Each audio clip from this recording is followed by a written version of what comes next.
오늘 말씀에 보면은 이렇습니다. 7절부터 보면은 6절부터 읽겠습니다. 타락한 자들은 다시 새롭게 하여 회개케 할 수 없나니 이는 자기가 하나님의 아들을 다시 십자가에 못 박아 현저히 욕을 보입니다. 땅이 그 위에 자주 내리는 비를 흡수하여 밭 가는 자들의 쓰기에 합당한 채소를 내면 하나님의 복을 받고, 만일 가시와 엉겅퀴를 내면 버림을 당하고 저주함에 가까워 그 마지막은 불사름이 되리라. 아멘. 미국의 전직 대통령 중에 클린턴 대통령이 있었어요. 클린턴 대통령은 이제 대통령을 그만두고서 그가 나가서 자서전을 썼습니다. 아니, 회고록을 썼습니다. 그러면서 그 회고록에서 이런 말을 해요. 내가 케네디 대통령을 만났을 때 그와 악수를 하고, 그리고 나도 대통령이 돼야 되겠다 결심을 했다. 여러분, 그렇습니다. 나도 대통령이 되겠다 방향을 잡았습니다. 그리고 나서 그는 이제 속도가 생겼습니다. 오직 그의 방향은 어디예요? 대통령입니다. 드디어 대통령이 되었습니다. 방향이 속도보다 중요합니다. 전에 무한도전인가요? 그걸 했을 때 제가 한번 텔레비전에서 그걸 봤던 것 같아요. 이 과제를 주는데 어디서 주는지 모르는 거예요. 팀을 나눴습니다. 팀을 나눴는데 두 팀인가 세 팀인가 나눠가지고 과제를 주는데 어디서 줄지를 몰라요. 그러니까 이들이 과연 어디서 줄까? 지방에서 준다고 그랬으니까 그거는 확실하니까 우리가 기왕이면 가까이 가야 유리한 거예요. 그래서 그들은 한 팀은 아마 대전쯤 가봐야 그쪽으로 가까이 가는 것이 좋지 않을까? 대전 쪽으로 막 달려갔습니다. 그리고 거기 가서 이제 어느 시간에 과제를 받는 거예요. 또 한 팀은 아마 저 속초, 강릉, 저 동해안 쪽이 아닐까? 그리고 한 팀은 그야말로 동해안 쪽으로 막 달려갑니다. 어디까지 달려갔느냐? 원주까지 달려갔어요. 이제 대전 쪽으로 가던 그 팀은 어디까지 갑니까? 거기가 원주 갔으니까 그 팀은 저 천안 밑에까지 갔습니다. 드디어 과제를 딱 줬습니다. 근데 어디 가야 되느냐? 경주를 가야 되는 거예요. 어떻게 되겠습니까? 그야말로 저기 그 천안 밑에까지 갔던 사람은 빨리 가자 그러면서 그냥 그대로 내려 달립니다. 경주까지 달려갑니다. 그런데 저 동해안으로 가던 사람은 다시 뒤돌아서 가지고 다시 수원까지 왔다가 수원 있는 데서 다시 꺾어 가지고 이제 저 경주로다가 경부고속도로로 내려갑니다. 그 거리가 얼마나 걸립니까? 1시간의 차이가 벌어졌어요. 여러분, 그렇습니다. 방향이 중요해요. 먼저 어디까지 가 있던 사람 그들 쫓아갈 수가 없어요. 만약에 저기 동해안 쪽으로 간 것도 그렇지만은 만약에 저 북쪽에 의정부나 동두천이나 그쪽에까지 가 있었다 하면은 어떻겠습니까? 더 반대로 더 멀어졌을 겁니다. 그렇습니다. 같은 아침에 이슬을 마시면서도 뱀은 독을 만듭니다. 그러나 꿀벌은 꿀을 만듭니다. 방향이 완전히 다릅니다. 술중독 아버지가 두 아들을 두었습니다. 아버지는 술로 폐가 망신했습니다. 술 먹고 객사했습니다. 그런데 그것을 보는 큰아들은 술 주정꾼이 되었습니다. 그러나 작은 아들은 술을 입에도 대지 않았습니다. 그래서 그를 아는 한 신문 기자가 가서 물어봤습니다. 큰아들에게 물어봤습니까? 왜 그렇게 술을 마십니까? 큰아들이 말합니다. 내가 술을 안 마시게 되었습니까? 아버지가 술 중독으로 폐가 망신했습니다. 신문 기자가 또 둘째 아들에게 물었습니다. 왜 그렇게 술을 입에도 안 대십니까? 둘째 아들이 말합니다. 내가 술을 마시게 되었습니까? 아버지가 술 중독으로 폐가 망신하셨습니다. 똑같은 입장입니다. 똑같이 당했습니다. 방향은 정반대입니다. 방향이 중요합니다. 백두산에 큰 호수가 있어요. 천지호입니다. 이 호수에서 흐르는 물이 한쪽은 저 동쪽으로 흐르는 물은 두만강입니다. 이 물은 흘러서 어디로 갑니까? 태평양 바다로 들어갑니다. 근데 서쪽으로 흐르는 물이 있어요. 이 물은 압록강을 걸쳐서 서해로 들어갑니다. 이 물은 여러분 같은 호수에 있었지만은 방향을 그쪽으로 가는 물과 이쪽으로 가는 물은 다시는 만나지 못하는 먼 여행을 떠나는 겁니다. 여러분, 오늘 본문으로 들어가겠습니다. 땅이 그 위에 자주 내리는 비를 흡수하여 밭 가는 자들의 쓰기에 합당한 채소를 내면 하나님께 복을 받고, 만일 가시와 엉겅퀴를 내면 버림을 당하고 저주함에 가까워 그 마지막은 불사름이 되리라. 아멘. 비가 자주 내리는 땅이 있어요. 이 땅을 옥토라고 합니다. 농사짓기에 좋은 땅입니다. 수분이 넉넉해서 그야말로 무엇을 심든지 잘 됩니다. 축복의 땅입니다. 이 옥토에 두 가지의 종류가 있습니다. 하나는 채소, 축복의 식물입니다. 그런데 다른 하나는 가시와 엉겅퀴입니다. 땅만 버리는 겁니다. 잡초입니다.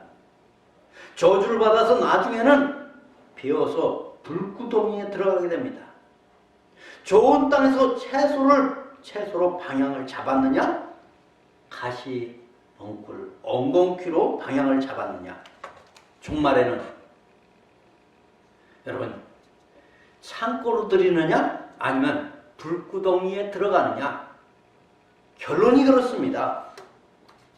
천국으로 들어가느냐? 지옥으로 들어가느냐? 바로 그것입니다. 속도보다 방향입니다. 같은 성령, 같은 교회, 같은 곳에서 살면서 축복과 저주로, 천국과 지옥으로, 구원과 멸망으로, 채소와 가시로 갈라질 수 있습니다. 이 자리에 여러분 같은 교회, 같은 믿음, 같은 하나님을 믿어요. 같은 설교를 들어요.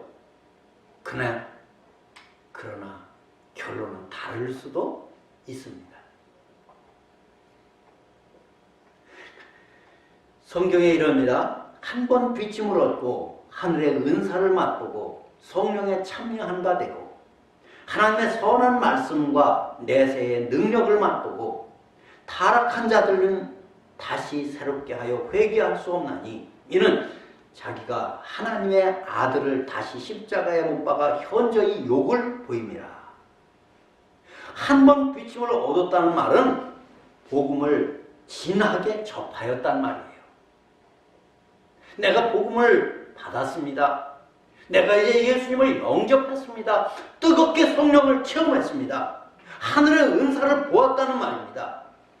이 말은 영적 체험을 분명히 했다는 말입니다. 그리고 성령에 참여한 바 되었습니다. 이 말은 성령의 일을 하게 되었다는 거예요. 하나님의 선한 말씀에 체험도 했습니다. 내세의 능력도 맛보았습니다. 영적으로 높은 수준에 이르렀다는 의미입니다. 이렇게 세 마디로 표현합니다. 그렇게 하고도 타락한 사람이 있습니다. 그러고도 타락한 사람이 있어요. 이런 사람은 다시 다시는 새롭게 할 수 없고 회개할 수 없게 된다. 성경은 말씀하고 있어요. 이 말씀은 성경의 가장 핵심이고 그야말로 해석하기 어려운 말씀이기도 합니다. 그러나 이 말씀 속에 두 가지의 의미가 들어있어요. 첫째는 정말로 그런 수준에 올라간 사람은 다시 타락할 수 없다는 거예요.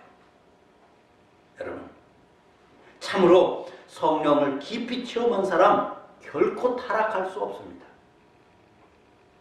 바울이 다시 타락했습니까? 죽어도 복음을 지켰습니다. 베드로가 여러분 다락방에서 성령을 체험한 후에 다시 타락했습니까? 순교자가 되었습니다. 되돌아선 적이 없습니다. 참으로 성령의 인침을 받은 사람은 전혀 다른 사람이 되고 맙니다. 그렇게 여러분 또 다른 의미가 그런데 여기 있는데, 그렇게 깊이 성령을 체험한 사람이 한번 타락하면 다시 돌이킬 수 없다는 말씀도 되는 거예요. 진정으로 영적 체험을 한 사람을 다시 타락할 수 없다는 해석과 또 성령 체험한 사람이 한번 타락하면 다시 돌이킬 수 없다는 해석, 둘 다 맞는 말입니다. 그러므로 한번 성령의 깊은 맛을 보고 신앙생활하는 사람은 방향을 정확하게 천국으로, 그야말로 천국으로 세우고 흔들리지 말아야 됩니다. 어떤 장로님이 있습니다. 이 장로님은 정말로 훌륭한 장로님이었어요. 교회 와서도 예배 때면은 맨 앞에 앉아서 그야말로 말씀마다 아멘, 아멘 하면서 은혜를 받고 온 성도들이 그래서 별명을 아멘 장로님. 그리고 사업장도 하면서도 사람만 만나면은 항상 전도를 합니다. 그래서 많은 사람을 전도했습니다.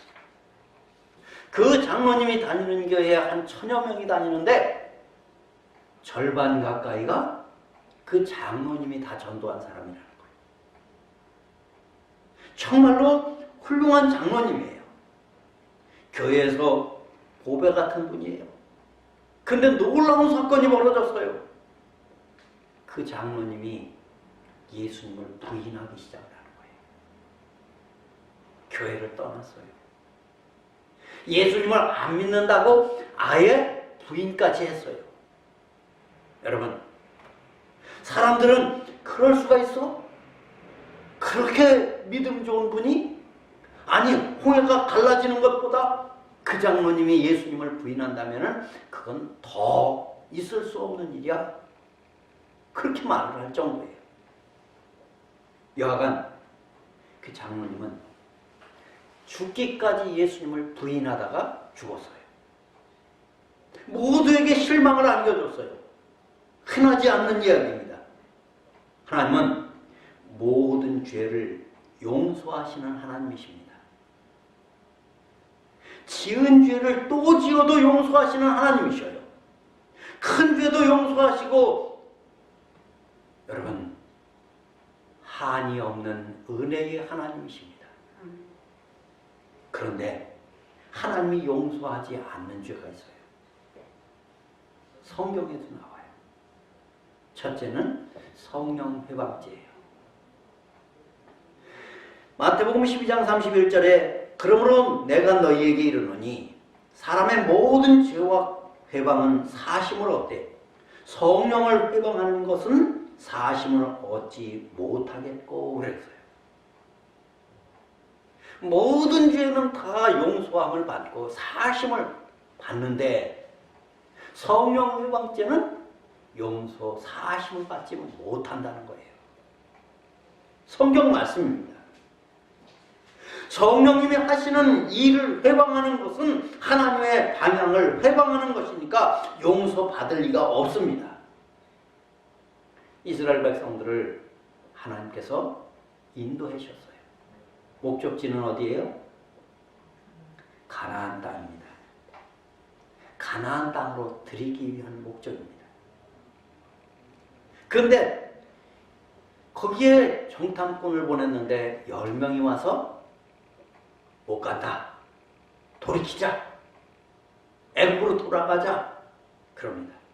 반대했습니다. 결과는 어떻게 됩니까? 하나님의 뜻에 반대한 자는 죽었습니다.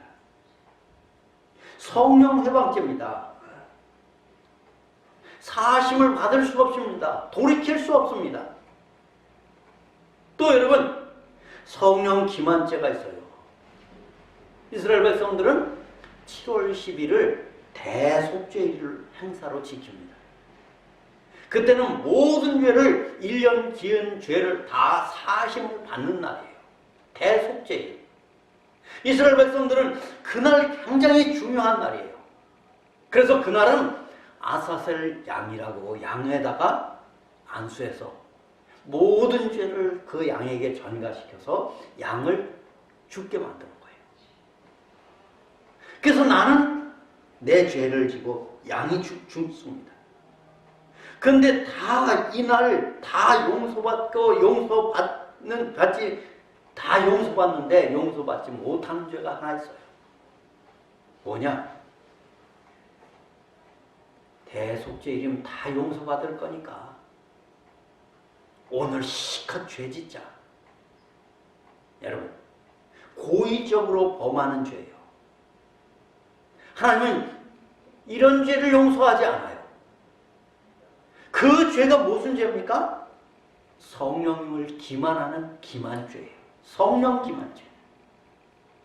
성령 기만죄는 여러분 용서받지 못합니다. 또 한 가지 본문에 나타난 죄인데, 한 번 은혜를 맛보고 타락한 자 다시 새롭게 될 수 없다라고 했어요. 어떤 자매가 이 소리를 듣고 자기가 타락했다고 가서 죽었다고 해요. 자살했다고 해요. 한 번 타락하면 영원히 구원받지 못하는 이런 몸으로 비관해서 자살했다는 거예요. 그러나 여러분, 그것도 오해예요. 타락한 자들은 다시 새롭게 하여 회개할 수 없나니 라는 말씀, 이 의미가 있어요. 바로 해석을 잘해야 됩니다. 타락한 자라는 말은 파라페손 타스라는 말인데, 이 말은 하나님을 거부하고 떨어져 나간 자, 하나님을 거부하고 떨어져 나간 자라는 말이에요. 믿음의 사람도 여러분 죄 지을 수 있습니다. 성령 받은 이도 타락할 수 있습니다. 그러나 회개할 능력이 있습니다. 회개하지 않고는 견딜 수 없는 몸부림침이 있습니다. 그러나 우리나라에요, 신학교가 얼마나 많습니까? 신학교가 나온 사람은 바로 이제 전도사, 강도사, 목사가 될 사람들이에요. 근데 여러분, 회개하고 돌아올 마음이 없고 능력이 없고 가능성이 없이 그런 사람이 하나님을 거부하는 거예요. 제가 아는 어떤 사람이 글쎄 전도사인데요. 그 부인도 그러니까 전도사예요. 부부가 다 전도사예요. 그 아내는 먼저 신학교를 졸업해가지고 전도사가 되어 있었고, 그 남편도 신학교를 다니면서 전도사가 되었어요. 근데 어느 날 사라졌어요. 그냥 이제 목회 안 하고 전도사 그만뒀나 보다 그렇게 생각을 했어요. 신학교 그만뒀나 보다 그렇게 생각을 했어요. 근데 한 1년 이상 있다 보니까 그 사람이 다시 나타났어요. 신학교에 왔어요. 그런데 그 사람이 어디 갔다 왔냐? 중이 되었었다고 해요. 여러분, 이런 일이 있을 수 있습니까? 없습니까? 있을 수 있다고 생각을 해보세요. 하나님을 믿고 주의 종이 되었다가 이제 사탄의 종이 되겠다고 사탄의 그 무리로 들어갑니다. 그리고 나서 다시 회개해서 또 하나님의 종이 되겠다고. 받아주겠습니까? 안 받아주겠습니까? 저는 그래서 그 신학교에서 저분을 받아줄까? 그래서 가만히 보았어요. 안 받아주더라고요. 아마 어디로 갔는지 모르겠습니다. 그 뒤에는 모르니까요. 그러나 그런 사람은 아마 하나님도 용서하지 않으실 거예요. 하나님이 받아주신다면은 하나님이 받아주신다면 되겠죠. 여러분, 속도보다 방향이 중요합니다. 방향이 잘못되면 결론은 파멸입니다. 그동안의 노력이 헛수고입니다. 여러분 생각해 보세요. 신학교를 졸업하고 그 여자는 그야말로 아내는 전도사로 봉사하고 남편도 신학교를 몇 년을 다니고 전도사가 되어서 봉사하다가 방향을 탁 틀었어요. 하나님을 믿는 하나님의 주의 종에서 무슨 종으로 바뀌었어요? 갑자기 바뀌었어요. 그가 또 바꿔서 하나님 종이 되겠다고 그래요. 그동안의 노력이 뭐가 됩니까? 성경에도 여러분 대표적인 그런 사람이 있어요. 예수님의 12 제자 중에 가룟 유다. 유다는 예수님의 제자입니다, 여러분. 예수님과 함께 3년 동안 열심히 같이 봉사하고 같이 따라다니던 사람입니다. 그러나 방향을 바꿨습니다. 예수님의 제자에서 마귀의 제자로 종으로 바뀌었습니다. 요한복음 13장 27절에 이래요. 조각을 받은 후 곧 사단이 그 속에 들어간지라. 이에 예수께서 유다에게 이르시되 내 하는 일을 속히 하라 하시니.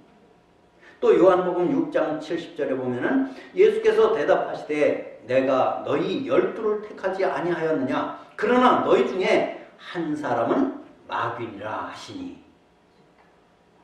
예수님은 유다같이 방향이 안 좋은 곳으로 바꾼 사람은 결론이 그래서 차라리 태어나지 아니함만 못하였으리라. 여러분, 유다는요 예수님의 제자였어요. 얼마나 영광스러운 자리였습니까? 그런데 예수님은 결론으로 차라리 태어나지 않는 것만도 못하다. 마가복음 14장 21절에 분명히 이래요. 인자는 자기에 대하여 기록된 대로 가거니와 인자를 파는 자는 그 사람에게는 화가 있으리로다. 그 사람은 차라리 나지 아니하였다면 제게 좋을 뻔하였느니라 하시니라. 유다는 방향을 바꾼 사람이에요. 가룟 유다 이름의 뜻이, 여러분 유다라는 뜻이 뭡니까? 가룟이라는 것은 가룟 지방 얘기하는 거고, 유다라는 뜻은 찬송이란 뜻이에요. 가장 아름다운 이름을 가지고 가장 악한 일을 한 사람이 유다예요. 방향을 바꾸니까 하나님을 찬송하던 사람이 마귀를 찬양하는 사람으로 바뀐 거예요. 그러나 여러분, 방향을 바꾸면, 또 방향을 바꾸면 하나님이 축복하십니다. 눈병에 걸려서 그야말로 눈을 뽑아야 한다는 진단을 받은 사람 이야기예요. 그는 그 병에 걸리기 전에 방탕했던 사람이에요. 의사가 두 눈을 뽑아야 된다. 이제 선고했어요. 눈병이 하도 심해서 진단을 했는데 뽑아야 될 것 같다. 그는 뼈저리게 회개를 합니다. 방탕하게 살았음을 회개합니다. 그리고 이제부터는 하나님을 잘 모시겠다고 하면서 펑펑 울었습니다. 근데 이상한 일이 생겼습니다. 눈이 아프던 분이 아프질 않았어요. 치료받은 거예요. 뽑지 않아도 되는 거예요. 그 펑펑 울고 회개하는 회개의 눈물이 그 독을 씻어줬던 거예요. 방향을 바꾸는 게 회개입니다. 회개는 치유의 능력입니다. 여러분, 하나님이 고치시면 고칩니다. 이 눈 얘기를 하니까 제 얘기를 한번 잠깐 할게요.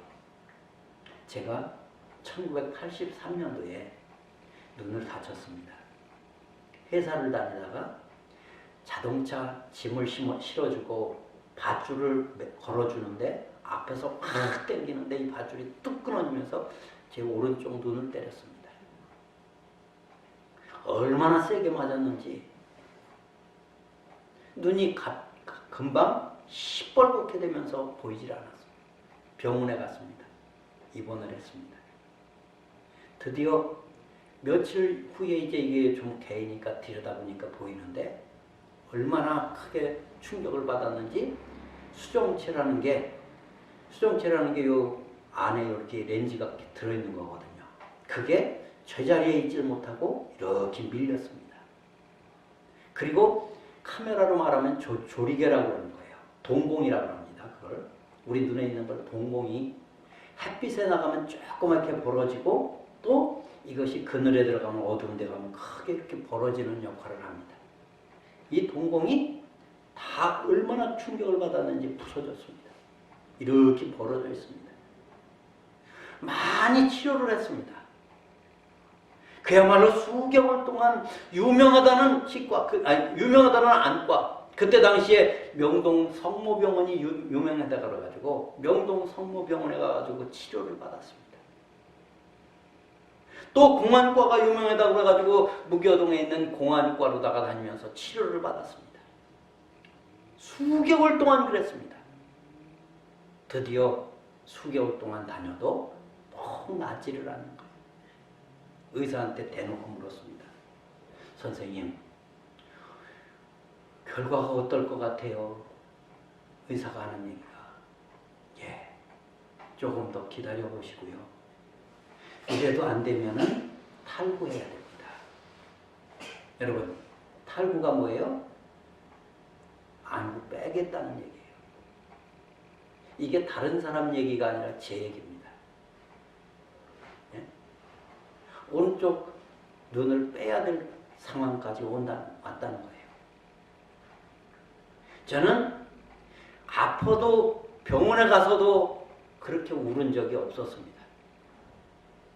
아니, 날 거 생각하니까 왜 울겠습니까? 암만 다쳤어도 울지는 않았었거든요. 근데 의사가, 명동 성모병원의 안과 의사가 탈구해야 될 것 같습니다. 그런 소리를 한 번 하고서는 눈물이 핑 돌더라고요. 그땐 제가 나와가지고 정말로요, 길을 다니면서 사람 어디만 보이느냐? 눈만 보였습니다. 사람들은 자기가 그러면요, 자기에 해당하는 것만 보이게 돼 있어요. 내 눈을 빼야 될 그러한 상황이 되니까 나는 길을 다니면서도 사람들 눈만 쳐다봤어요. 야, 저 사람은 저렇게 그래도 눈을 잘 보고 다니는데, 나는 그때 27살이었는데 나는 이제 27살밖에 안 된 사람이 눈 병신이 되는구나, 눈을 빼야 되는구나, 여기서 눈물을 흘렸어요. 그때 본 것이, 여러분, 길을 다니면서 안경 쓴 사람 많은 거 그때 알았어요. 그전에는 별로 관심 없었어요. 그런데 여러분, 그렇게, 그리고 이 눈에 뭐까지 왔냐? 녹내장까지 왔었어요. 녹내장이 치료가 안 되는 병입니다. 녹내장도 왔었고요. 백내장도 오고요. 이 수정체가 이렇게 되니까 백내장이 허옇게 변하니까 백내장이 된 거죠. 그런데 하나님께서 고쳐주셨어요. 지금 그 눈 빼지 않았습니다. 그 눈으로 이렇게 봅니다. 물론 시력이 좋지는 않습니다. 한 오른쪽 눈이. 그리고 그때 부서졌던 물론 수정체는 바꿔서 백내장 수술을 했고요. 살다 보니까 하나님이 얼마나 높으신 분인지를 이 천사장은 압니다. 자기도 하나님같이 되고 싶었습니다. 그래서 하나님 보좌까지 올라가고 싶습니다. 그래서 하나님을 섬기던 방향에서 하나님이 되려고 방향을 바꿉니다. 하나님은 그를 용서할 수 없었습니다. 하나님 보좌에서 쫓겨내고 말았습니다. 아버지와 아들 사이에 끊을 수 없는 사이입니다. 여러분, 아버지는 아들에게 다 줄 수 있습니다. 모든 걸 줄 수 있습니다. 또 아들은 다 달라고 할 수 있습니다. 그러나 줄 수 없는 게 있습니다.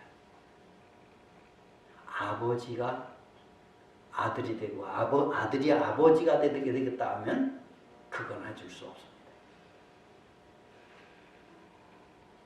아버지권입니다. 아들이 아버지가 되고 아버지가 아들이 될 수는 없다는 말입니다. 이 사실만은 세상이 두 쪽 나도 할 수 없는 겁니다. 루시퍼는 결정적인 선을 넘었습니다. 자기가 하나님을 섬기다가 하나님처럼 되려고 합니다. 여러분, 방향이 중요합니다. 우리나라에도 김재규가 박정희 대통령의 경호실장이었어요. 아니, 경호실장이 아니라 중앙정보부장.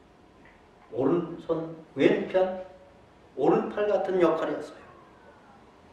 그러던 그가 자기가 가지고 있던 박정희를 지켜주겠다던 그 총으로 박정희를 쏘아 죽였어요. 방향을 바꿨습니다. 하나님께서는 우리에게 방향이 정확하기를 원하십니다. 요한계시록에 보면은 7교회가 나옵니다. 그 중에 서문화 교회가 있습니다. 그 교회는 지금도 여러분 관광지가 되어 있어요. 많은 사람들이 가서 구경을 합니다. 서문화 교회의 최초의 목사님이라고 할 수 있는 폴리갑 감독이라고 그랬죠. 근데 목사님이에요. 지금으로 말하면 목사님입니다. 폴리갑 목사님. 그분이 목회를 하셨는데 폴리갑 목사님은 요한의 친구입니다. 사도 요한의 친구예요. 예수를 믿다가 핍박을 받아서 86세에 순교를 당했어요. 화형을 당했어요. 산채로 매달려서 태워서 죽인 거예요. 얼마나 고통스럽겠어요. 그런데 얼마나 성자였는지 당시에 그 지역을 담당하던 총독이 그를 죽이지 않으려고 몸부림쳤다고 해요. 그래서 그 지방 총독이 폴리갑을 불러서 얘기를 합니다. 한 번만 황제가 나의 주라고 고백하십시오. 그러면 살려주겠다. 그렇게 말하고 믿지 않아도 됩니다. 그렇게 말하고 다시 하나님 믿어도 됩니다. 근데 폴리갑은 고개를 좌우로 흔들며 아닙니다.